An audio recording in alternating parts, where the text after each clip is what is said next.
Hello everyone, and welcome back to Hiking in History, part 5, day 5 and part 5 of the North Welsh Coast walk.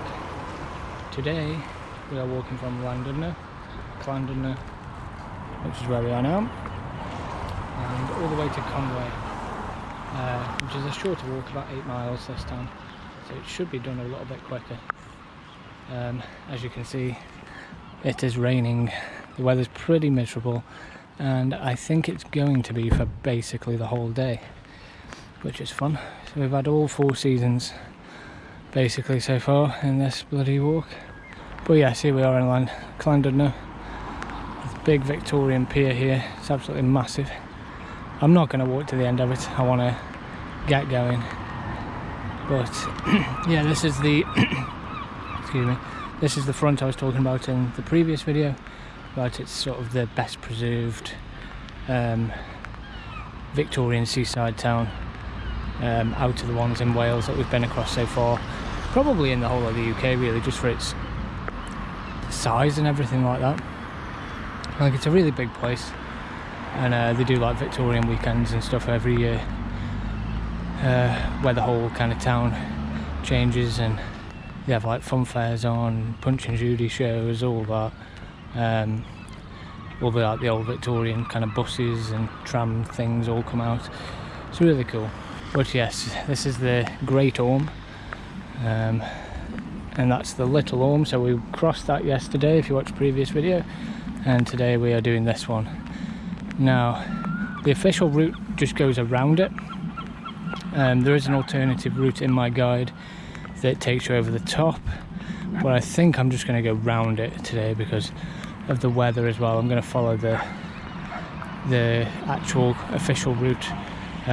Probably still going to get stunning views around there, but the weather isn't perfect, so we're not going to go over the top. We went over the top of Little Orme, and I was thinking I can just come back a different day and do a separate video on climbing the Great Orme, so instead we're just going to go around it. So this is the Grand Hotel that we just walked past, and we are right next to the pier, the huge Victorian pier that you can go across. There's all like amusements and stuff along the way at the end. I think especially there's a big amusement place, but there's some at the beginning as well. And here we are. This is the Great Orme, so we're going to be walking all the way around it. I do think it climbs fairly high up onto it. We just won't be going on the very top. See, it goes all the way around. And there's a big road around it, as you can see, which is pretty damn impressive. Because before this road was built there, it was like a really dangerous path. This was, it says in my guide, like in the 1800s. And this is the way that people used to have to come, and even like one of the prime ministers at the time, I think his name was William Gladstone, had to come along this way, and he did it blindfolded in some sections because he was so scared. He asked people to blindfold him so he couldn't see like the danger. But it is all safe now. You can drive across it. There's also multiple ways up the Great Orme.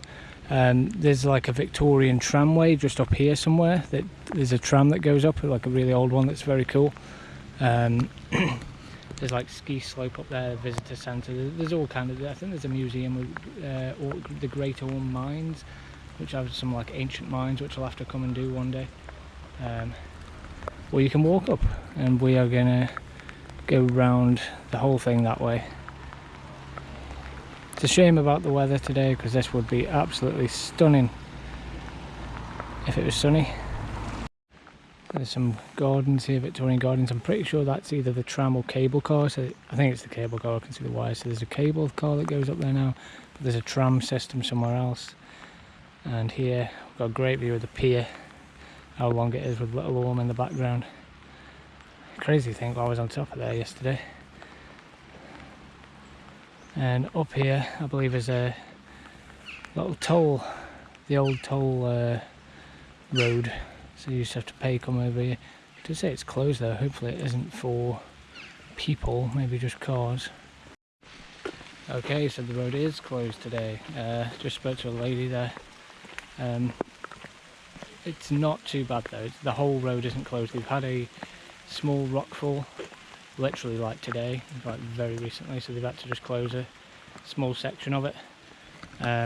So I'm gonna have to go back down here and then find, there is another path that kind of goes around and over. I don't know how high it goes up, but it goes back down just after where a little church is, and there I can get back on the official path. It's only, actually, looking at the map, it's only a small section of the Great Orme that I'm missing on this actual path. So here we go, we're going off-road again.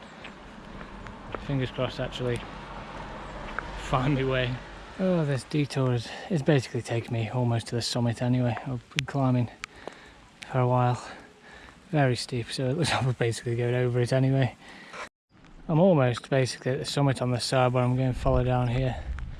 Got a little skiing ramp thing here. I think I'm basically near the top. And that side is where we're going to be heading, because we got the Great Orme and then it goes back in Conway. I'll be down there somewhere. It's just where these are the Snowdonian mountains. But the weather today so far has been the worst. Even worse than the first day. So part one, if you watch that, it was pretty miserable for the whole day. But the rain was actually, it did stop and start, it kept going on and off, and it was never very heavy, it was always just sort of drizzling. Whilst now, I mean, it's not absolutely bucking it down, but I think for the whole day it's just going to remain like this, and it's a bit heavier than it was on day one, which is annoying because I was really looking forward to this day. And now it's just a bit of a chore already. Like, I've only just started really, but it's annoying because it's July and it's like this. And being July, it's not actually cold, so I've got to have this coat on for the rain, and I'm sweating, like, because it's not actually cold. It's the worst. It's just muggy. There's not really any wind at the moment anyway. Maybe it's because I'm sheltered by this, but whew, it's a drag at the moment. I want to get back on the actual path on the road and just follow around the coast. Whew. Yep, I'm practically at the summit on this side, heading that way. There's some sheep up here as well. Apparently there's some like horned goats as well up here, like wild ones, but doubt we'll probably see them just because we're going. I'm trying to find the quickest way just over St. Tudno's church. That's where the lady said I should head, because then I can go back onto the official path from there. Because the rock slide must have happened literally just right here. There you go, there, the goats. Wild goats up here. Crazy. Goats, sheep. What am I talking about? Woolly sheep. Oh dear. There we go. There's the road where I should be. Winding all around. Bloody hell. It says there is a path here. There should be a path going down. I can't see one. Look at this. There is a church up here. So we made it to that. This is St. Tudno's church. It's got a bloody big graveyard in it as well. A hell of a lot. Just come here for some shelter. It's a little information, you get a little leaflet you can take around. I'll have to probably come back here one day, because it says there's some interesting graves and stuff. Can do a graveyard stories here. Not done one of them in bloody ages. But yeah, very pretty little church up here. Right overlooking the sea. That's pretty damn cool. So we're going to head down this road here now. It'll wind down and get back onto the official path.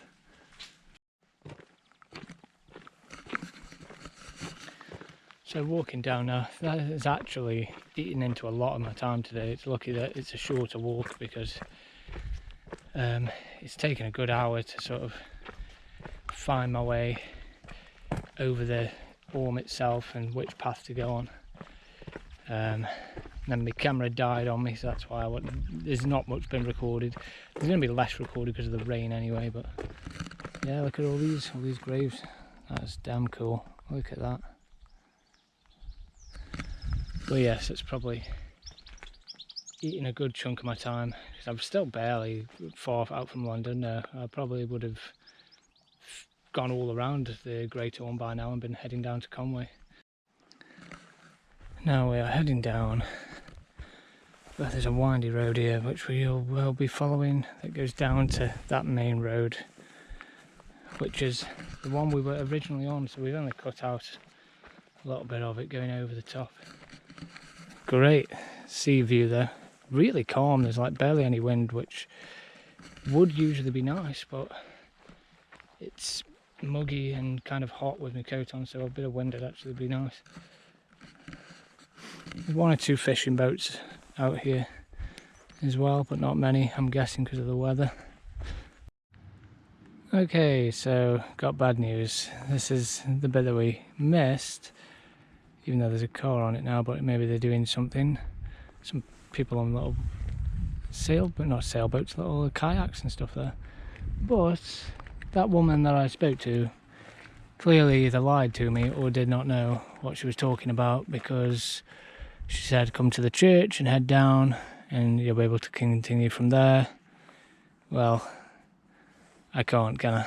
It's closed, so this is gonna take up so much time, because I'm gonna have to go all the way back up to the church, find a path that goes further on and try again to hopefully find where it starts. I mean, I'm really damn tempted just to like sod them off and just go through anyway, but like I usually do, ignoring signs, but I'm not going to, because there'll probably be people there maybe clearing stuff and they'll fucking have a go at me, won't they? And that's possible. So I'm not going to bother doing that. I'm going to have to go back up and find another way. Oh, Jesus. Will I ever make it to Conway? Will I ever get off the Great Orme? Oh, this is unlucky. But bloody woman, she seemed so nice, telling me completely the wrong information. Alright, so let's get going back all the way up to the church. Got to cheer myself up with a bit of a legend, a historic legend. So it says here the name Llandudno comes from Saint Tudno. Legend tells us that he was one of the 7 sons of King, whatever that says, Sethin, whose kingdom became submerged by the sea. That's cool. So there must have been a kingdom out here supposedly that was submerged by the sea. Tudno is said to have a magical whetstone that sharpened the sword of a hero but blunted that of a coward. He is thought to have settled here in the 6th century. Nearby there's St. Tudno's well and something. But that's very cool, isn't it? That's what that church is dedicated to. Cool little legend. I need it, a bit of a pick me up, because I've already wasted, I think, a good hour and a half, you know, best part of 2 hours coming up here, going back down it, coming back up again to, you know, sections which I have been told are open and are not open. The plan is I'm continuing along here, and then there's another path that leads down. Again, I'm going to hope that it's open. I know I probably should just I mean, I'm up on the summit almost anyway, so I might as well just climb over it and go on the other side and cut it all out, but I just want to get back on the official path and go around Great Orme. I didn't want to go over it, so it's a good job that it is a shorter day, this, because otherwise I'd be screwed. But I'm going to be getting in really late again at the same time, because I've wasted the best part of 2 hours fucking around up here. Oh, that's a Roman well. That's very cool. Bloody hell, the things you just randomly find. Look at all this up here as well, that's beautiful. I don't know what they are, these little purple bushes, but very pretty.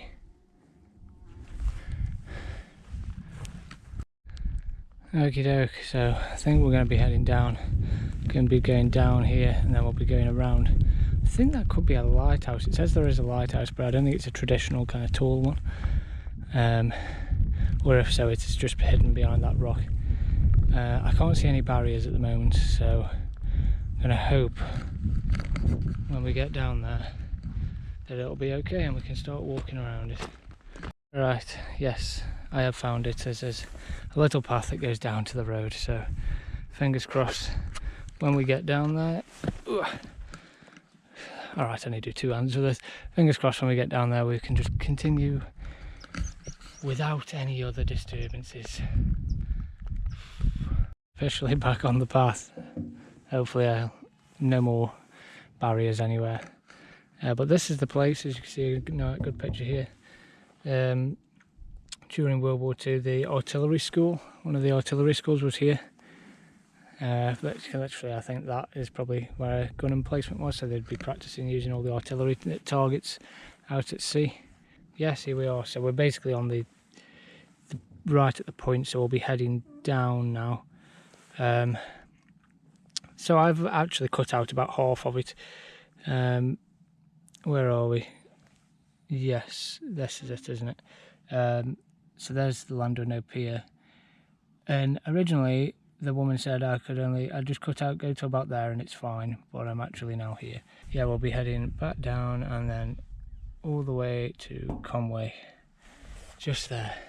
It's kind of cool though now, and funny because I can see the end. I've not actually got that far to really go, in a way. I'm not talking about just the end of today, can't see that yet, but the end of the whole walk total. Because if I just turn over here, you can see this piece of land in the distance. That's Anglesey, all of that. So, you know, and that is, I'm not doing that part, that is the second part of the whole of the Welsh coast if you want to walk it all, which I do eventually one day, but it's going to take years.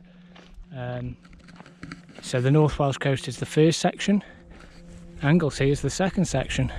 You walk all around Anglesey, which from here doesn't look that bad, but it's actually a 14-day trek, so it's a 2-week trek, so double this,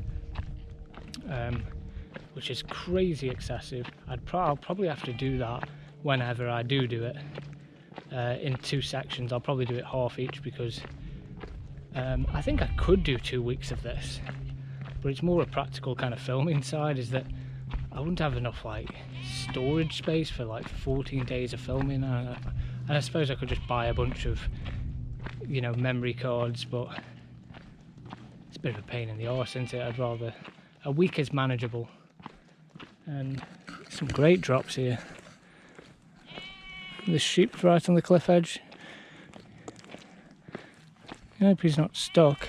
He's like, help. No, I'm sure he's alright. But yes, here we are. This is nice now because obviously the road's closed, so I'm probably the only bloody one on here. Maybe I shouldn't be here, but there have been no other signs, and the woman said I could, you know, come back on the path. So if I get to the other side and someone has a go at me, I'll just fucking nut him when I'll be like, you don't know what I've been through. I've been walking from Chester. You can see just there where it's flat, that's another artillery gun emplacement. Very cool. Really love like World War II kind of remains and stuff like that. I always wish there was a bit more though, you know, like it's a shame that they stripped them down completely. I mean, I guess why, you know, no one really wanted to remember the war back then. It was not romanticised as it is now. But it's like, how cool would it be if all the artillery was like still here? This is a lovely pleasant walk now. It's such a shame like that I've had such a struggle to get up here, and it's been pretty miserable, but now it's all good. Now I'm happy. If the weather was really nice as well, like yesterday, this would be an absolute highlight of the trip. And as well, just like looking at Anglesey here, which is really cool to see how far I've come. You can kind of see, shit, this is where, you know, the North Welsh Coast ends, and then it turns into Anglesey.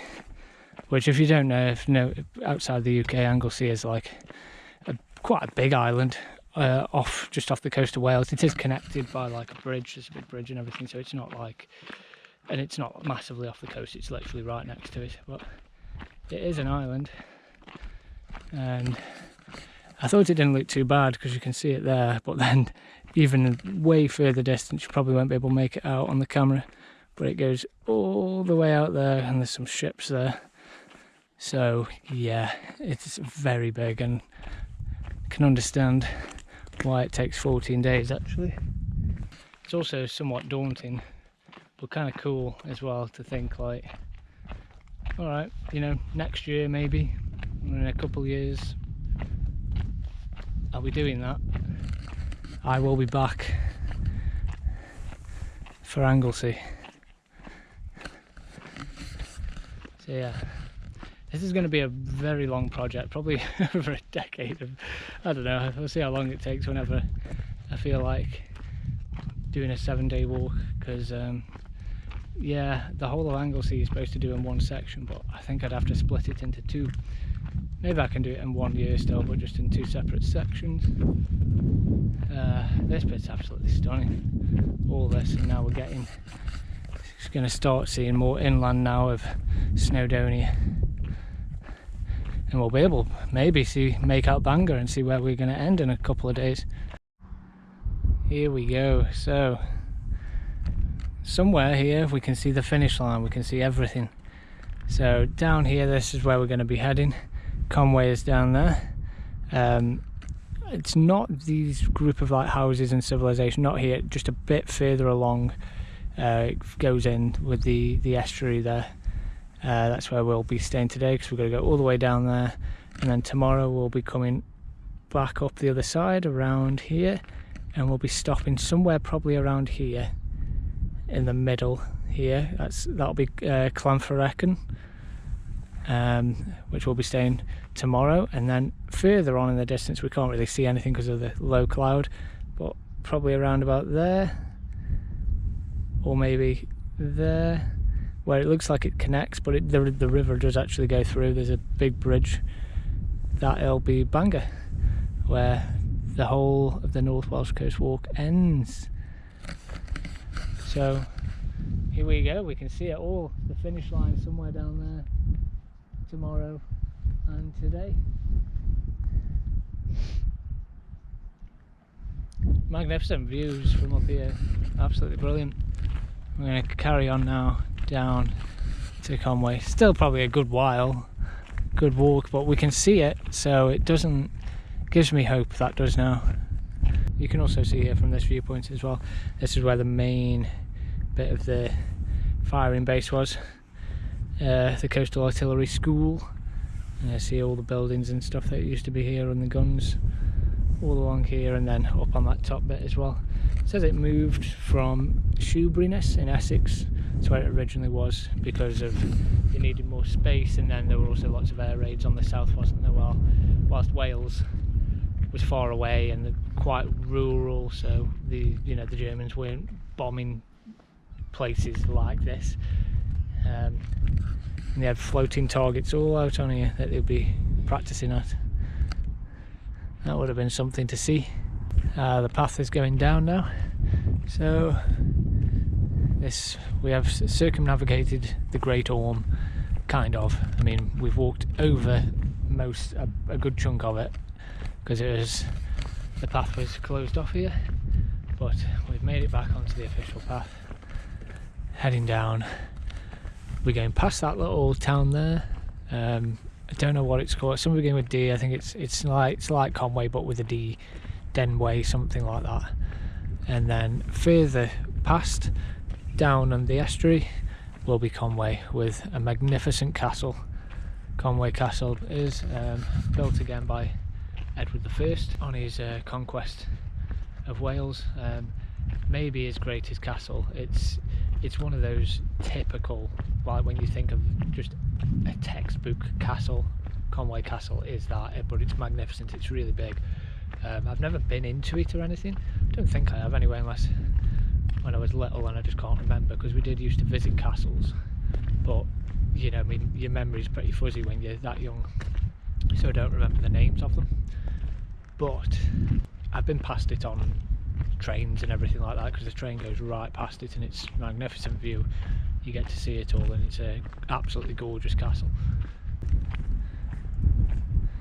And before we get to that little town there as well, we've got to go across the west side of Llandudno. I'm pretty sure this is West Llandudno. We've got to get through there on the west side and then we'll to the village. I know this is my catchphrase, but you might not be able to see it on the camera. But I'm pretty sure I can actually see the castle from here. It's right just down there.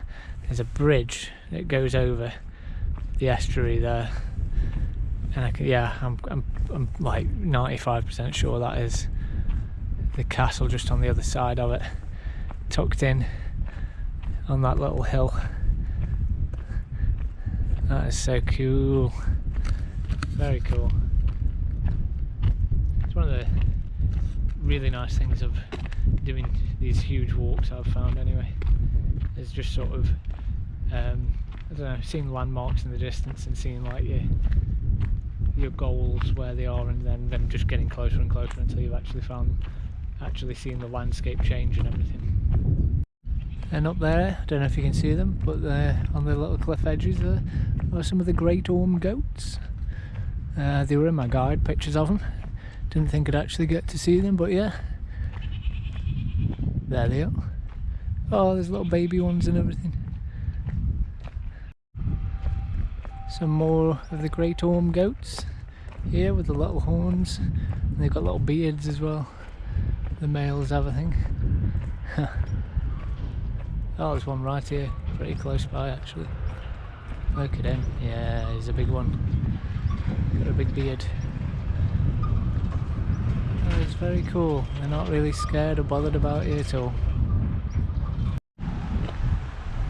Here we go, we've descended now off the Great Orme and we're heading into the west side of Llandudno.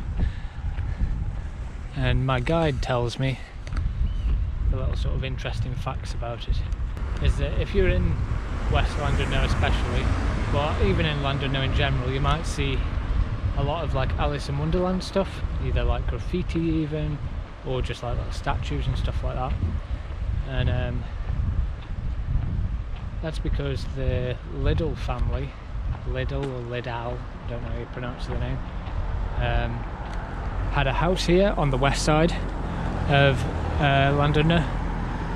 So, and the daughter, Alice Liddell, was is thought to be the inspiration behind Alice and Alice in Wonderland, because Lewis Carroll used to visit this family. Supposedly that's where he got the inspiration from their daughter. But all this is a bit dodgy and questionable and all kinds of stuff, because there are the many, I don't even know, I've not properly looked into it, but I have heard about all this stuff with Lewis Carroll and the inspiration behind Alice in Wonderland, the Liddell family. And again, I don't know, I've not read up on it, but it is said that he was basically a massive pedo, and he abused this girl, this Alice Liddell, and all the rest. And I'm pretty sure I also remember hearing that he used to this is going to get dark now.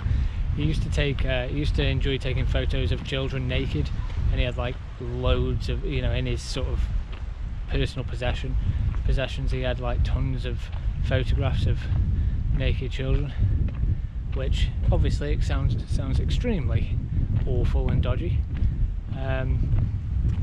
However, I know this is a however, you're like, what? How is there a but in this situation? But there is a but.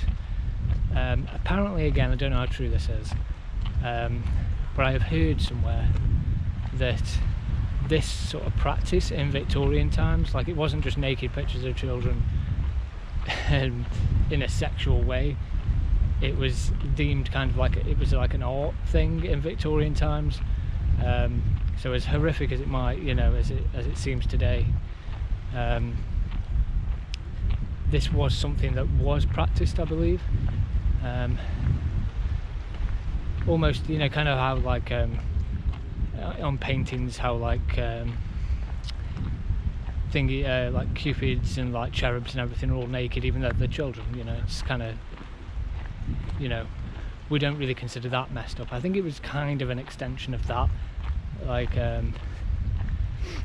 it was considered quite an artful thing. So whether Lewis Carroll was an absolute nonce or not, I'm not 100% sure, but I've heard people arguing that he 100% is, and no, there's actually some explanation for what happened. I don't know, but either way, the Liddell family, the girl who inspired Alice in Wonderland, they had a house here, and Lewis Carroll more than likely visited them here. Beautiful atmospheric misty scenery now here. Thankfully it stopped raining, and a nice little beach on this west side. There's this one, and then there's a little one again further along. Probably even in summer, I don't know, seems like this one would be less popular, so if you want something a bit different than the super busy commercialised Llandudno that we all know, you get magnificent views here of the hills, and the hills are mountains opposite, so maybe this place would be a good place to go. Look how pleasant West Llandudno is. It's more just sort of houses and stuff here, but there's like a big kind of paddling pool here. Imagine if when the weather's really nice, bet people go in there, have a little paddle. It's kind of cool. A lonely tour bus with barely anyone on. Not today, not with this weather. Also, if the places on this walk have looked not very busy, like Rill and everywhere that I've been through, it's looked kind of dead. It is summer, it is July, however, the 6 weeks holidays haven't started yet, so the kids haven't broken up for half term and all the rest. For the big summer break. I think it's like a week or two now. I did this specifically, I booked time off work specifically, so it was just before the holidays, because I didn't want it to be ridiculously busy, and it hasn't been. Look how bleak this place is now. Beautifully bleak though. I do like it like this sometimes.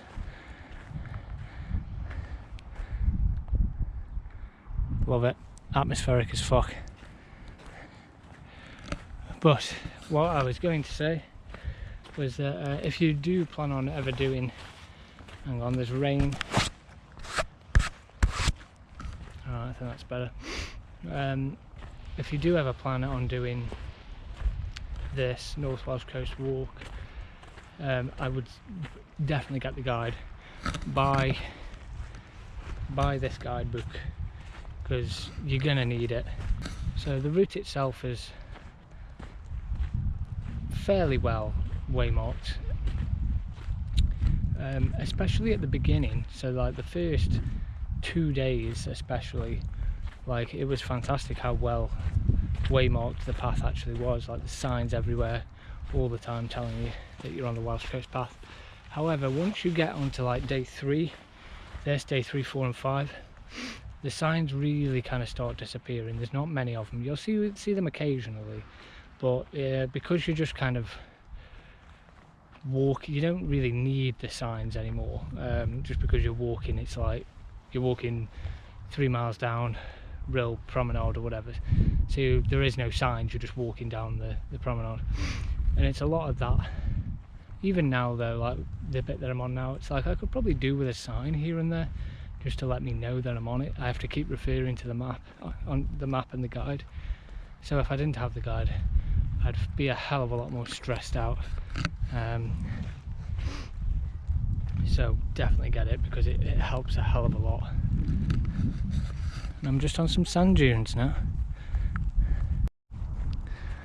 And we're heading down now into the Conway Estuary. This will be the village just before Conway itself. So we'll go past here and further along in, following the estuary down. So probably not too far away really now, which feels very short. Feels like I should probably be only about halfway compared with the other days. I like those hills there, those two hills, that's cool. But you get some lovely views from up there. And every time I see somewhere, I'm always like, oh, that looks interesting, I want to do that next time, or I'll go up there. I bet that has an interesting story behind it. I bet that's got some history. That's how my brain works. Not just because of this YouTube stuff, like literally before. It's always been like that. I'm always just like, ooh, I want to know what happened here, or all the rest. Like Kate Blanchett in Crystal, bloody Kingdom of Crystal Skull. Just want to know everything, and my eyeballs will fucking blow out. Oh my god, we have a sign. Oh, I think I've actually been on the wrong path a little bit. Oh well. This is the problem. I consulted my guide. I've just been kind of on the sand dunes. A sign. Yes, I have been on the wrong path. That would have been the path. Oh well, gone the same way anyway. So here we go, straight down. British signs, sometimes they never cease to amuse me. Just be continually aware of golf balls. Thank you. Okay, I shall continue to be continually aware of golf balls. I am aware of their existence. Thank you, sign. Here we go, right in the town now, very close to that big summit. The sun is kind of slightly come out a teeny bit. Right, I've found that there is a detour on the guide that I'm going to do. It's literally, I think it is on top of this hill. There is the remains of another castle up there. So we're going to go check that out, because Conway isn't that far away either, so it'll be a nice little detour this.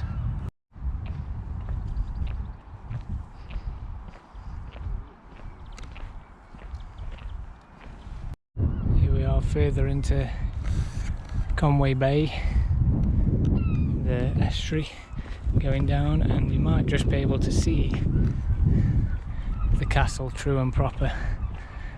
Hopefully you can make it out. Just here. You can really see it in person. Should get a good view of it. Hopefully here again.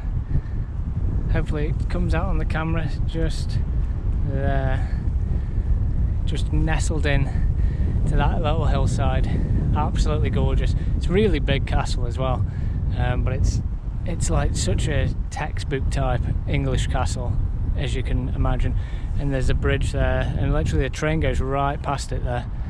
So we've not got that far to go really. We're kind of just heading down here, and we'll be going across there. As you can see here, Conway Bay is actually very popular still, with boats, and looks more like pleasure craft than anything, but still absolutely gorgeous even on a miserable day. How it's just tucked in there is so picturesque. But we are heading up onto this hill here, which is known, again, I don't know, pronounce it Varda, the Varda, something like that, where an ancient castle was built. We're slowly climbing up to it now, just on this like circular little path, but the views over the estuary here are beautiful. Look at that. And that's where we'll be heading tomorrow, and the next part all the way around there. But yes, let's carry on up here. This, we'll read some information once we're at the top, but it's an extremely ancient site for a castle. and it was a big place. I've seen like an illustration of it on a board of what they think it would have looked like, and it was a pretty beastly place, but really ancient, in that it ceased to be a castle in the 1200s. That's when it was like ruined and left. So that's when it ended, and that's where a lot of English castles start, around about 1200. So I know this is when it finished. That's when its history ends. And I think it said it was fought over for hundreds of years between the English and the Welsh, and the last person who had it in their possession was Henry III of England, I believe, and that was in the 1200s. And there is even a teeny bit of it left remaining, which is damn impressive. So let's go find it. Might be able to just make it out on this side. We'll get closer there, but you can see the remains of a wall there, built wall, and then like a little turret there. Wow. Oh dear. So there's that hill there as well. Looks like there might be a little bit of something on there, so I think it might have spread across both hills. It was a really huge place, but there's a little piece of it right here still, right next to this little path, and then I'm gonna have to go up there, I think, to get to the top of it. But there's a little bit of it. Apologies for the rain.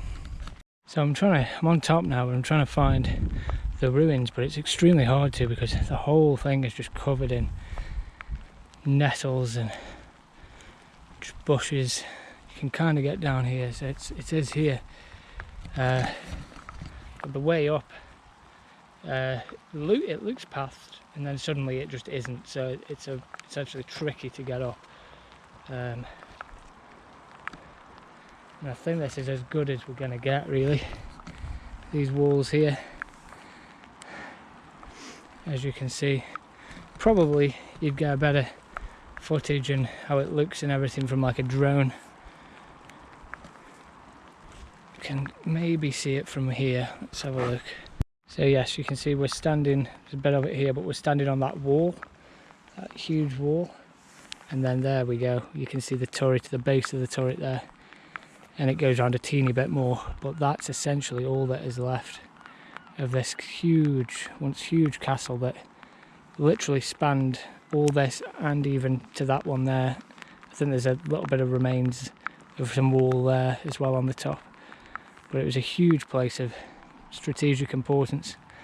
Again, in good weather, this will be a lovely place to sit and have a picnic, have some food. But we do not have a good weather. Whenever I want to actually sit down and talk about some history stuff and get the guide out and read, it starts pissing it down, so I can't really. But I've read what it says in my guide, and the brief thing is that it was like back in the 6th century, one of the Welsh leaders used this place when it was first built as his court, so a very important place. Then it's been successively pillaged and raided by English, who then destroyed the castle. This would have all been made out of wood back then as well, until Henry III, who made it out of stone, and that is what is left here in the 1200s. But between those times it changed hands between English and Welsh leaders multiple times. There's sieges that happened here when the English held it. This was under the Henry III. There was a big siege here, which you can barely imagine how important this place was. And the siege was successful, and Henry III's forces were kicked out of this place, and then it was completely dismantled again by the Welsh. And that is literally what's remaining now. So no one else could use it. And it's been like that ever since. And so when Edward I invaded and started building his castle, he could have built it here, but he opted not to. Perhaps maybe because it had been destroyed so many times that it was almost like a bit of bad luck. Like, this place isn't working, guys. so he built Conway Castle instead, which we've seen, which is not too far away. You get an absolutely magnificent view here of the Conway Estuary and the castle, which you should be able to see now, just there. In person it's even better. Got a little break in the clouds here, teeny bit. Absolute stunning now. Look at this. On a clear day as well, this place would be absolutely postcard perfect. See trains, there's a train going across, goes across that bridge right past the castle, and that is the town of Conway, and then the train line continues further on all around. A beautiful view here right next to the railway station, just on this little walk up the estuary with the perfect view of Conway Castle there. Gorgeous. Getting very close now, there it is. Not far at all. So here we are, look at this, what a perfect view. So we are very close to entering Conway. There's Conway Castle of course, and then the whole walls, all the old walls as well that surround the town were built at the same time. So it's one of the few walled cities, medieval walled cities in the UK. But this is probably the best view of it, so I'm going to end the video here because we have reached Conway. My accommodation is just in there. So join me next time when I will be going from Conway to a small town called Confronting. That is where day 6 will be ending. So this was day 5, Llandudno to Conway. We had a bit of trouble getting over the Great Orme, but in the end it's been a pretty good day with terrible weather, but overall it's still been good. So yeah, join me next time, like and subscribe, all that good stuff for more videos will be coming, and I'll see you in the next one.